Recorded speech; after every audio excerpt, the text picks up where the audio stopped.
Ao lado da alteração, então agora a gente vai tratar do equilíbrio econômico-financeiro do contrato, que é, na verdade, um tema que não pode ser dissociado de nenhuma das prerrogativas do contrato administrativo, né?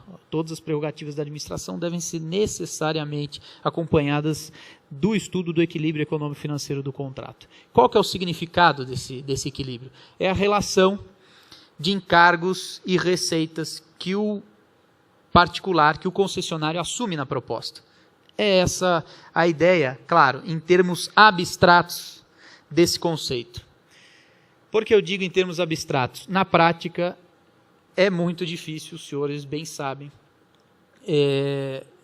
aferir esse equilíbrio econômico-financeiro dos contratos administrativos. Na prática, isso é muito difícil, não é uma ideia tão singela, mas abstratamente é o que nos cabe dizer. Seria essa relação entre encargos e receitas que deve ser mantido até o final do contrato de concessão. Tá? Por isso que os contratos de concessão devem ser também analisados de uma maneira muito mais generosa do que os contratos da 866, dada a duração desses contratos de concessão, né? Contrato de 30 anos, contrato de 20 anos, que, portanto, necessariamente vão sofrer alterações na sua execução. Uma ideia também íncita essa noção de equilíbrio é a reciprocidade.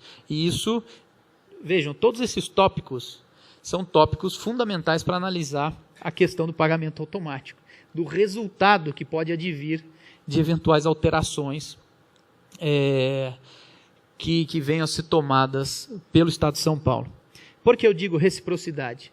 Uma vez alterado o contrato e demonstrado que essa alteração gera menos encargos e mantém receitas, é preciso abaixar as receitas do concessionário, de modo que se mantenha o equilíbrio.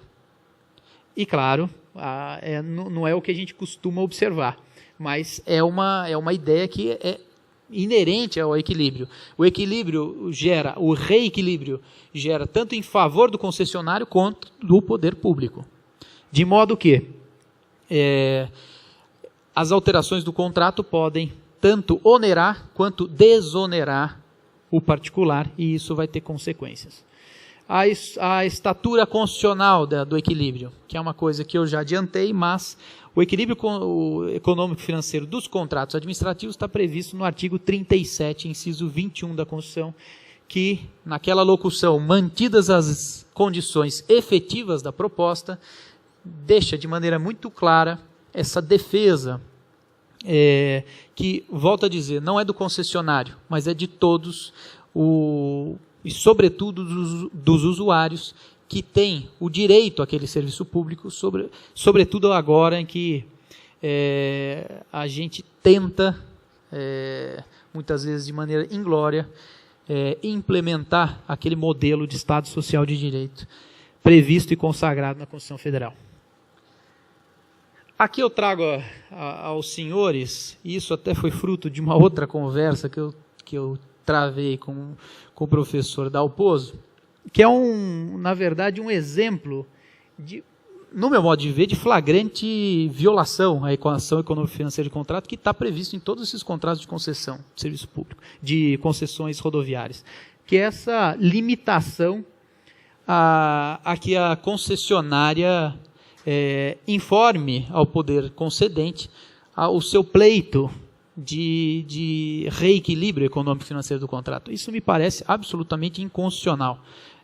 A partir de uma cláusula contratual ou de uma cláusula prevista no edital, se pretender amesquinhar um direito constitucional. Isso só para vocês terem em mente como são frequentes e flagrantes o desrespeito a essa noção de equilíbrio econômico-financeiro do contrato. Tá? Isso aqui eu reproduzi de um contrato da segunda etapa agora, das concessões rodoviárias de São Paulo.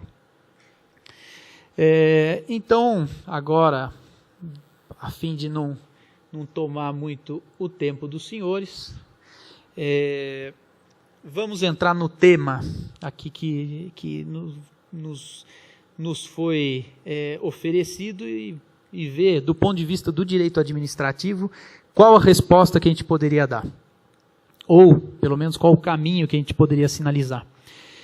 O sistema do pagamento automático, ele integra induvidosamente, como acho que até os eminentes palestrantes aqui que me precederam já afirmaram nesse sentido, eles integram os contratos de concessão rodoviárias. Isso é induvidoso e na verdade, ele é tratado como sistema de arrecadação, né, que integra, porque aqui, também não sei se eu vou dizer obviedade aos senhores, mas os contratos de concessões rodoviárias prevêem serviços delegados, serviços não delegados e aqueles serviços complementares. O sistema de arrecadação da tarifa é encartado justamente entre os serviços delegados e que, portanto, são de competência específica da concessionária. Os serviços não delegados seriam aqueles serviços de polícia da rodovia e quejandos. Então, é induvidoso que o sistema de arrecadação está dentro do contrato de concessão rodoviária.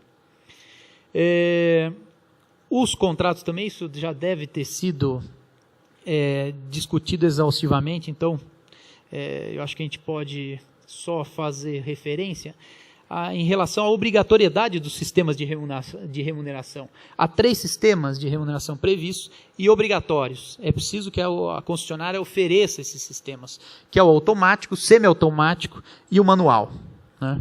Então, o que a gente vai se ocupar é exatamente desse sistema de arrecadação automática, que também deve ser oferecida pela concessionária. E qual o objetivo? Isso é muito importante que se diga. Qual que é o objetivo desses sistemas? É atender a critérios mínimos de satisfação do usuário. Por que eu digo isso?